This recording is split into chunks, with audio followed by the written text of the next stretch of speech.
Hello বন্ধুরা, চলে এসেছি দুপুরে থালি নিয়ে পাখিস কিচেনের ব্লগে। দেখো থালিতে আছে গরম গরম ভাত, উচ্ছে ভাতে, আজকে কিন্তু আলু দিইনি, আমি শুধু খাবো। আর এটা হচ্ছে কালকে ডাল পোড়া, এটাকে তেল লঙ্কা দিয়ে মাখা হবে, খেতে খুব টেস্টি হয়, যারা খেয়েছে তারা অবশ্যই জানো।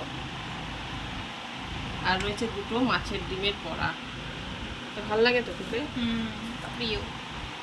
আর রয়েছে একটু থোরবটি করেছি, ঠোঁটটা কি প্রিয়? কত ভাজা গো। ভাজা না, এটা হচ্ছে তেল পটকা বেগুন দিয়ে করা, একটু এটা আমার জন্য করা, এটা আমি খেতে ভালোবাসি।